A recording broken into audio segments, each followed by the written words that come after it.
daughter was a jinx. The first word she ever spoke as a toddler was die. No one took it seriously at the time. But the very next day, her grandpa was hit by a truck and killed. When my daughter started kindergarten, her second sentence was, "The snow by the door is red." Her grandma went downstairs for a walk and was instantly killed by a flower pot falling from an upstairs window, painting the white snow crimson. My husband was distraught. He wanted to get rid of our daughter. My daughter then uttered her third sentence. "Daddy, watch out for cars." My husband was terrified, not daring to step out of the house. But he tripped on a toy car in the living room, suffered a brain hemorrhage and died on the spot. I cried, begging my daughter to shut up, to stop cursing her own family. But her expression remained cold, devoid of any remorse. "Mommy, don't go near fire." I completely broke down on Christmas Eve. I climbed onto the rooftop. I didn't want to burn to death, so I chose my own way to die. But as I jumped, someone below was setting off fireworks. The brilliant fireworks exploded, hitting me, and I plummeted to my death. Amidst the shocked screams of onlookers, my daughter stood on the rooftop watching me, her face utterly expressionless. Even in death, I couldn't understand why the daughter I had cared for so meticulously would curse our entire family. When I opened my eyes again, I was back to the day my daughter first learned to speak. This time, I finally understood what was going on with my daughter's jinx. The moment I opened my eyes, I saw my 1-year-old daughter pointing at her grandpa and saying, "Die." At first, no one reacted. Grandpa was still affectionately teasing her. "What is my sweet little Lily saying? Call me Grandpa and Grandpa will give you candy." But Lily's small face remained cold and she repeated, "Die." A wave of fear and anger surged through me. I quickly clapped my hand over her mouth. "Don't say that word. How can you wish for Grandpa to die?" Lily struggled, muffled by my hand, and began to wail, her face turning red from holding her breath.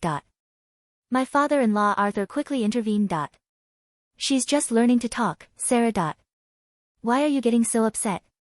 I pressed my lips together, my body trembling uncontrollably. "She's cursing you." Arthur paused, then laughed. "What are you talking about? She's so young. How could she possibly know what die means?" I didn't know how to explain, so I could only tell Arthur to be careful when he went out these days, especially to watch out for cars on the road. Arthur said he understood, but he didn't take it seriously at all. I repeated the warning to my husband, David, who also laughed at me, saying I was overreacting. He looked at Lily tenderly saying, "Our daughter was anything but a jinx." Even tried to comfort me. "Sarah, are you having postpartum anxiety? Maybe you should take a break and let my parents take care of Lily for a while." A sudden chill ran through me. I immediately shook my head. "No. Absolutely not. What if Lily cursed someone else when I wasn't around?" But a sliver of hope remained in my mind. What if the previous incidents were just accidents? I hadn't let Arthur leave the house for days, and I'd even put away all the toy cars. I was terrified of a repeat of what happened to David in my previous memory. After a few days at home, Arthur got bored. "I'm just going for a walk in the garden downstairs. Don't you worry about it." I warned him repeatedly not to go anywhere near cars. But Arthur still had an accident. He missed a step while going down the stairs, tumbling all the way down. His head landed precisely on a protruding nail. Arthur died on the spot. When the ambulance arrived, they immediately called the funeral home. My mother-in-law, Martha, knelt beside Arthur, sobbing uncontrollably. How could this happen? But her usually kind husband was gone forever. Unable to hear her cries, David rushed back from work, his eyes immediately red with tears. Yet he calmly contacted relatives and friends, preparing Arthur's funeral. I held my innocent daughter, overwhelmed by guilt and self-blame. But Lily remained perfectly innocent. As if nothing had happened. I pinched her cheek, making her look at me. "Lily, tell Mommy. Why did you say that word? Why did you have to curse Grandpa? But my daughter couldn't answer. She cried even harder, distressed by my grip on her face. David heard her cries and quickly took her from me. He frowned, glaring at me. This was just an accident. It has nothing to do with Lily. My nose stung. How I wished it had nothing to do with my daughter. But Arthur was dead. From then on, I stopped talking to my daughter. And forbade everyone else from speaking to her. David incomprehensibly asked if I was having a mental breakdown. And Martha held Lily, condemning me. Sarah, Arthur's death was just an accident. How can you blame a child? Lily played with her plush toy, flashing me an innocent smile. But I couldn't help but shiver. I didn't know how to avoid my daughter's curses. So I could only warn my family members again and again. For these past few years, things have been quiet. And I had almost forgotten about the curse. Until that day. My daughter watched TV and spoke her second sentence. The snow by the door is red. My heart pounded. I immediately rushed downstairs and swept the snow by the door clean. Now let's see how that curse can possibly come true. But David's urgent call came through. His voice was choked with tears. Get to the neighborhood entrance. My mom had an accident. My hands trembled as I locked Lily inside the house. When I sprinted to the entrance, I found Martha lying on the ground covered in blood. The bag of salt she just bought was scattered across the ground, glinting like fresh snow under the sun. My daughter's curse had come true again. Martha had been hit and killed by a car that ran a red light. But I was beyond caring about the driver's apologies. I couldn't let my daughter curse any more family members. I clutched the item in my pocket and turned back home. Lily sat like a statue watching TV. When she heard me call her name, she rigidly turned her head. Your grandma is dead. Don't you have anything to say? My daughter shook her head, neither crying nor making a fuss. But all I felt was a chill. Martha had lovingly raised her and now the old woman was dead. And Lily felt nothing. I furiously grabbed her shoulders and demanded. What exactly do you want? Why do you have to curse your own family? Lily pouted, then started to cry. Mommy, you're hurting me. I froze for a moment then released her. It was then that I felt a flicker of humanity from my daughter. Otherwise, I would have thought she truly was a demon come to claim our lives. Lily, promise me you'll never curse your family again, okay? But Lily's gaze went past me looking behind me, David, his face pale and drawn from taking Martha to the funeral home, walked in. My daughter spoke again. Daddy, you also need to watch out for cars. I gasped, then became furious. I slapped her across the face. Why do you have to curse our family? Are you trying to kill Daddy and Mommy? Lily had never been hit by me before. She immediately covered her face and wailed uncontrollably. David was heartbroken. He scooped Lily up and roared at me. Sarah, can you please make things easier for me? What can a small child possibly do? A lump formed in my throat. Fine. If you don't believe me, then don't take it seriously. David grabbed a few clothes, preparing to drive out and buy a burial plot. But as he headed to the garage, I regretted it. Now that Arthur and Martha were gone, I didn't want David to die, too. David must still have been angry. He didn't answer my calls at all. I called for half an hour before finally getting through. David's terrified voice came from the other end. I was wrong. Our daughter really is a jinx. My brakes failed. Sarah, hurry and save me. By the time I rushed there and got David to the hospital, the doctor told me he needed an amputation to save his life. I immediately agreed. As long as he was alive. That's all that mattered. But Lily showed no emotion when she saw her dad. Lying in the hospital bed. Her coldness even chilled David to the bone. After much deliberation, I decided to put that thing into Lily's water cup. That night, Lily indeed cried out in pain. I listened from the next room, tears streaming down my face with heartache. I cried and hugged her. Forgive Mommy. Mommy didn't want to do this. After I gave her the silencing concoction, My daughter became mute. Ever since David became disabled. His personality had grown strange. Every time I came home from work, I'd see his sullen face. He pointed at Lily and me, cursing. If it weren't for you two, my parents wouldn't be dead and I wouldn't be a cripple. I was consumed by guilt, begging him not to leave us. Mother and daughter. I pulled Lily over, wanting her to apologize, too. But Lily immediately shook off my hand and ran back to her room. I cried and hugged David. I only have you.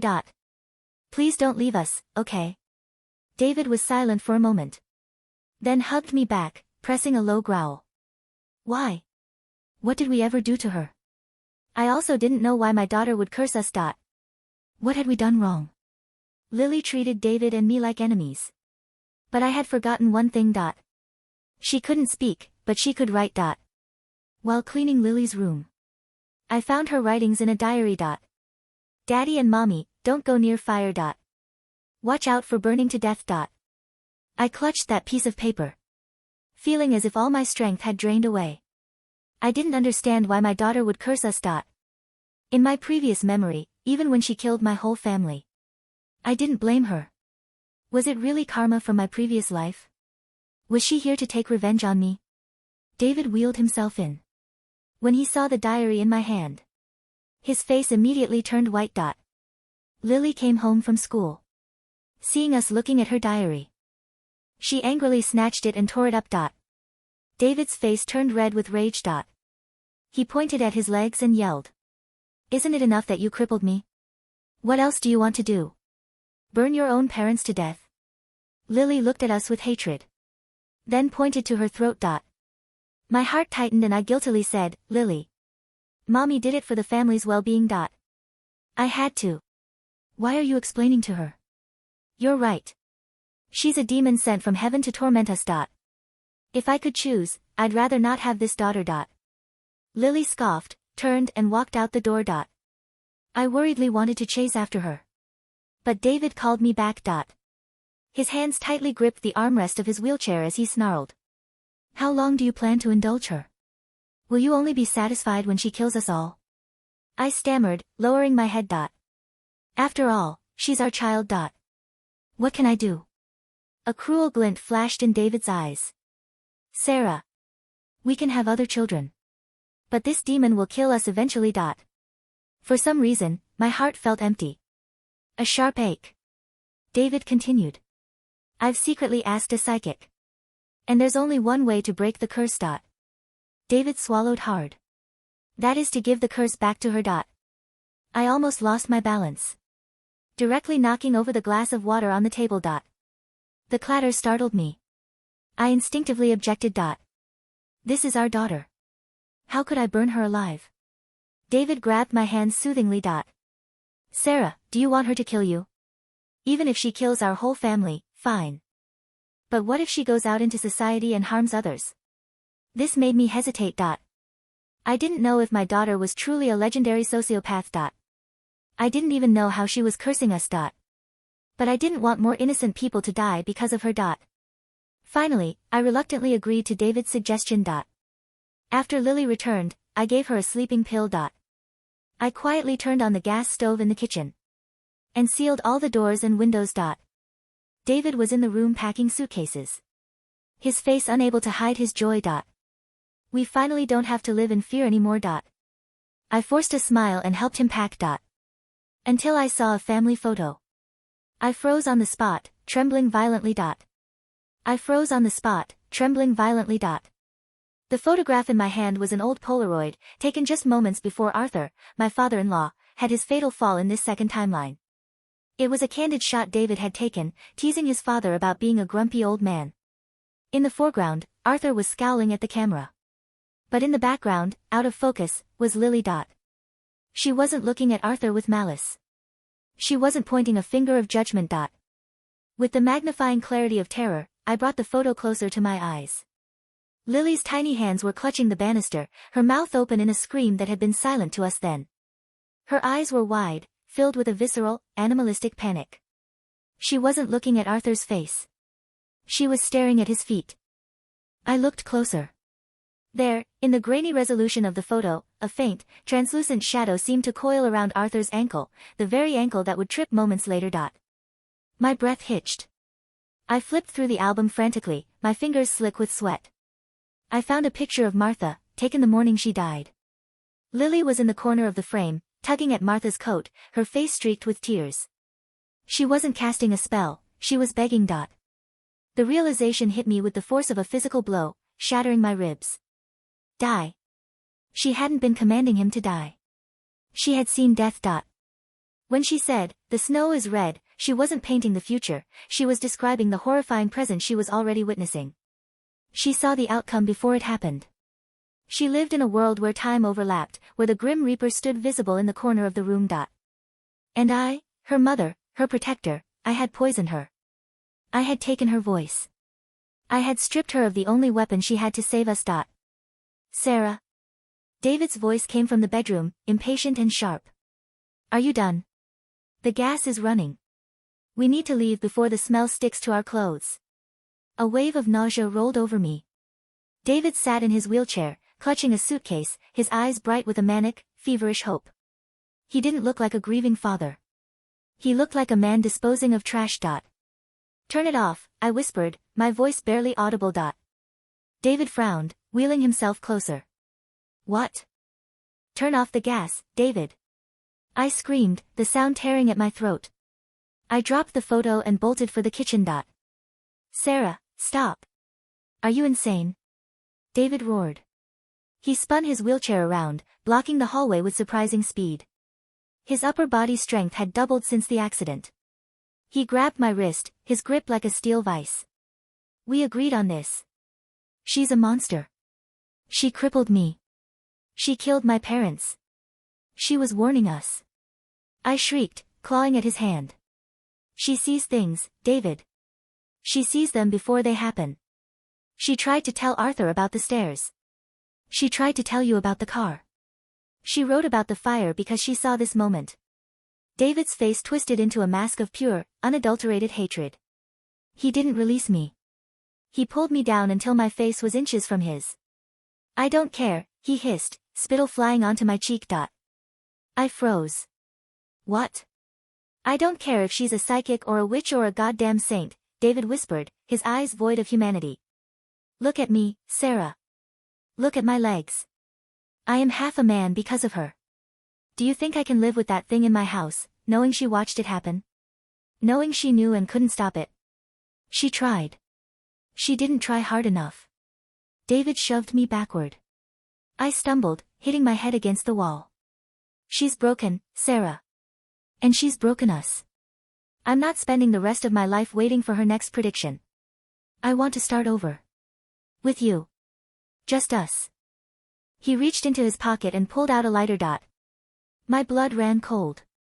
The hiss of the gas from the kitchen was louder now, a serpentine sound filling the silence. David, don't, I pleaded, raising my hands. We'll all die. No, he smiled, a grotesque stretching of lips. I'm going to roll out the front door. You're coming with me. And we'll drop this on the porch mat as we leave. An tragic accident. A gas leak. I won't let you. I lunged past him, not toward the door, but toward Lily's room. David roared in fury. He threw the lighter. It wasn't a cinematic explosion immediately. The lighter clattered against the floorboards, the flame flickering. But the gas concentration near the kitchen was already high. A whoosh of air, hot and concussive, slammed into us. The hallway erupted. The blast threw me through the door of Lily's room. I landed hard on my shoulder, hearing the sickening crunch of bone. Smoke, thick and oily, instantly began to fill the ceiling space. Lily. I coughed, scrambling to my knees. My daughter was sitting on her bed. She was awake. She was wearing her favorite pajamas, her hands folded neatly in her lap. Her diary, the one David had torn up, was taped back together, resting beside her. She looked at me. Her eyes were calm. Terrifyingly calm. She couldn't speak because of what I had done to her. But her eyes screamed 1,000 words. I told you. I told you not to go near fire. Baby, come on. I crawled to the bed, grabbing her small, cold hand. From the hallway, a guttural scream pierced the roar of the flames. Sarah! Help me! The wheel! It's stuck! I looked back. The doorframe was wreathed in fire. Through the shimmering heat, I saw David. His wheelchair had tipped over in the explosion, pinning him under the debris of the hallway cabinet. The flames were licking at his clothes. Sarah, he shrieked, his voice cracking with terror. Don't leave me. I'm your husband. I looked at him. I looked at the man who had convinced me to murder our child. I looked at the man who had laughed when his father died, who had cared more about the funeral arrangements than his mother's grief. Then I looked at Lily. She was trembling now, hiding her face in my chest. I stood up, scooping Lily into my arms. The adrenaline masked the pain in my broken shoulder. I grabbed the heavy blanket from her bed and wrapped it around us. Sarah! David screamed again, the sound now mingling with the crackle of burning flesh. You said it yourself, David, I whispered into the smoke, turning my back on him. It was an accident. I didn't go out the front door, the fire was too intense there. I grabbed Lily's heavy desk chair and smashed it against the window. The glass shattered into the snowy night. The cold air rushed in, feeding the fire behind us, turning the room into an oven. I climbed onto the sill, shielding Lily's head with my hand, and jumped. We landed in the snow, the white snow that Lily had once said would be red. I rolled to absorb the impact, gasping as pain shot through my body. The house above us groaned. A second explosion, likely the main gas line, blew the roof off. Debris rained down like fiery confetti. Fireworks. Just like my first death. I lay in the snow, clutching my daughter, watching the house, and my husband, burn to ash. Lily pulled her head out of the blanket. She watched the flames dancing in the night sky. She didn't cry. She reached out a small hand and touched my wet cheek. She opened her mouth, straining against the damage I had inflicted on her throat. No sound came out, but her lips formed a shape I understood perfectly. Gone. The police ruled it a tragic accident. A gas leak, faulty wiring, a disabled man unable to escape. The narrative was simple, and the neighborhood mourned the tragedy of the curse that had finally claimed the father. They looked at me with pity. The widow. The mother of the jinx. I took Lily and moved. We went to a small town near the coast, far away from the suburbs, far away from the memories of trucks and flower pots and fire. For the first year, I dedicated every waking moment to healing her. I took her to the best specialists. The damage to her vocal cords from the concoction was severe, but not absolute. With surgery and therapy, they said she might whisper again. But the silence between us was louder than any scream. I lived in perpetual fear. Not of her, but for her. Every time she looked at something for too long, my heart would stop. If she stared at a stray dog, I would cross the street. If she frowned at the sky, I bought an umbrella. I became a servant to her vision. But Lily had stopped cursing. She stopped writing warnings. She simply existed, a quiet, solemn ghost in my house. It wasn't until her 7th birthday that the silence broke. We were walking along the beach. The sky was a bruised purple, a storm rolling in from the ocean. Lily stopped walking. She stood still, the waves lapping at her rain boots. She turned to look at a young man surfing in the dangerous chop. He was laughing, paddling out further. Lily's hand tightened in mine. Her grip was iron. No, I whispered, kneeling down to her level. Lily, tell me. Tell me what you see. She looked at me, her eyes brimming with ancient sadness. She pointed at the surfer. Then she moved her hand to her throat. She struggled, her face turning red, forcing air through scarred tissue. Leg, she rasped. A sound like grinding stones. Shark. My blood froze. In my past life, I would have covered her mouth. I would have slapped her. I would have dragged her away and prayed it wasn't true. This time, I stood up and ran. I ran toward the water, screaming like a banshee. Get out. Get out of the water. Shark. There's a shark. People on the beach stared at me. The surfer couldn't hear me over the crash of the waves. He sat up on his board, looking confused. Help me. I grabbed a passerby, a burly man walking his dog. Please. My daughter sees it. There's a shark. The man looked at Lily, then at me. Lady, are you crazy? Just get him out.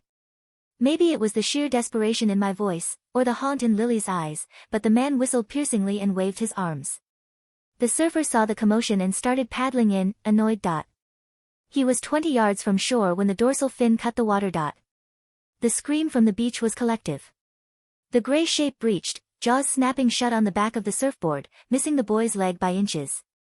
The boy tumbled into the foam, scrambling, swimming for his life. The man I had stopped rushed into the surf, dragging the boy onto the sand just as the water turned crimson, not with blood, but with the churn of the predator thrashing in frustration. The boy lay on the sand, panting, unharmed. The crowd turned to look at us. Lily stood on the dunes, her hair whipping in the wind. She wasn't looking at the boy. She was looking at me. For the first time in 2 lifetimes, she smiled. That was the day the dynamic changed. We didn't hide the curse anymore. We managed it. Lily was not a jinx. She was a lighthouse keeper, standing on the edge of the abyss, warning ships away from the rocks. But it wasn't easy. We learned the hard rules of her gift. Rule number 1, death doesn't like to be cheated. If Lily saw someone dying, and we saved them, something else usually went wrong. A broken arm instead of a death. A car crash that totaled the vehicle but left the driver alive. We were trading tragedies for inconveniences. Rule number 2, she couldn't save everyone. Sometimes, she would see a shadow on someone in a crowd, someone too far away, someone we couldn't reach. Those nights, I held her while she cried the silent tears of a soldier who had lost a comrade. Years passed. Lily grew into a striking teenager. She was quiet, communicating mostly through sign language and her raspy, whispered voice. We were a team. I was her voice, she was my eyes. But I couldn't shake the feeling that the debt wasn't paid. I remembered my own death in the first timeline. The fireworks. The rooftop. The feeling of inevitability. I had come back. I had changed the timeline. David was dead. Arthur and Martha were dead. But I was still here. Why? The answer came when Lily turned 18. She had been accepted into an art academy. She painted what she saw, dark, swirling abstracts that critics called haunting and visceral. They didn't know she was painting the landscape of fate. I was packing her bags, feeling a mix of pride and terror at the thought of her leaving my side. Lily walked into my room. She wasn't holding a paintbrush. She was holding my old diary, the one I had kept since the loop restarted. Her face was pale. She pointed to the entry dated today. What is it, honey? I asked. She pointed to me. Then she pointed to the window. Mom, she rasped. You. I felt a chill that had nothing to do with the air conditioning. What about me, Lily? She walked over to the mirror. She traced a finger over my reflection. Over my chest. Black, she whispered. Inside. I went to the doctor the next day. The diagnosis was swift and brutal. Pancreatic cancer. Stage 4. Asymptomatic until it was too late. The doctor gave me 3 months. I sat in the car in the hospital parking lot, the report in my hand. I didn't cry. Strangely, I felt relief. This was the balance. This was the trade. I had cheated death by jumping off that rooftop into a new life. I had cheated death by saving Lily from the fire. I had cheated death a dozen times by listening to her warnings. But the ledger had to be balanced. I drove home. Lily was waiting on the porch. She knew. Of course she knew. She had seen the shadow inside me long before the doctors found it. I walked up the steps and sat beside her. Did you know? I asked. She nodded. Why didn't you warn me? We could have caught it earlier. Lily looked at me with those ancient eyes. She signed, her hands moving gracefully. Some things are fixed points. Some snow must be red. I'm going to die, I said, testing the words. Yes, she signed. But not today. The 3 months were the best of my life. We traveled. We didn't chase cures, we chased sunsets. We went to Paris, to Tokyo, to the Grand Canyon. As I grew weaker, Lily became stronger. She took charge. She was no longer the frightened child or the mute victim. She was a woman who walked with death as an old friend. On Christmas Eve, the anniversary of my suicide in the first timeline, we were back in our cottage by the sea. I was bedridden now, the pain managed by a morphine drip. The window was open. The sound of the ocean filled the room. Lily sat beside me, holding my hand. It's tonight, isn't it? I whispered. Lily nodded.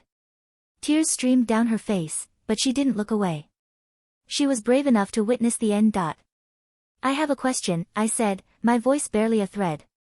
When I came back, when I woke up in the past, was that you? Lily squeezed my hand. She leaned close, her lips brushing my ear. I wished, she whispered, her voice clearer than it had been in years. I wished for you to understand. You brought me back. I screamed, she said. When you fell from the roof. I screamed at the sky. I said, take me instead. Give her a chance. But you're still here. We are linked, she said. A circle. I looked at the daughter I had once feared, the daughter I had almost killed. She wasn't a demon. She was a miracle born of trauma, a soul so desperate for love she had bent time itself to teach her mother how to see. I love you, Lily, I said. I'm sorry. For the poison. For the doubt. For David. He chose, she said simply. You chose. Outside, a sound popped. A firework. I flinched. It's okay, Lily soothed, stroking my hair. Look. She angled my bed toward the window. Down on the beach, people were celebrating. Rockets of gold and crimson shot into the night sky, exploding in dazzling showers of light. The snow is red, I murmured, my vision blurring. No, Mom, Lily said softly. The sky is gold. As the fireworks reached their crescendo, I felt the tether snap. The pain faded. The fear vanished. I saw the shadow in the corner of the room. He wasn't scary. He looked like Arthur, holding a bag of candy. He looked like Martha, holding a fresh bag of salt. They were waiting. I took one last look at my daughter. She wasn't looking at the shadow. She was looking at me, smiling through her tears. Go, she whispered. And I closed my eyes, leaving the jinx behind, leaving the oracle to watch over the world, finally breaking the loop. The art gallery was crowded. The centerpiece of the exhibit was a massive canvas, swirling with chaotic dark colors that transitioned into a brilliant, blinding gold at the center. A critic stood beside the artist, a beautiful young woman with a scar on her throat. It's magnificent, the critic said. What is it titled? Lily took a pen and wrote on a small card, placing it next to the painting. The Second Chance. She looked at the painting, where a small figure in the gold light seemed to be waving goodbye. Lily touched her throat, then her heart. She turned and walked out into the bright, uncertain, wonderful afternoon sun. She didn't know what would happen tomorrow. And for the first time in her life, she was happy not to know.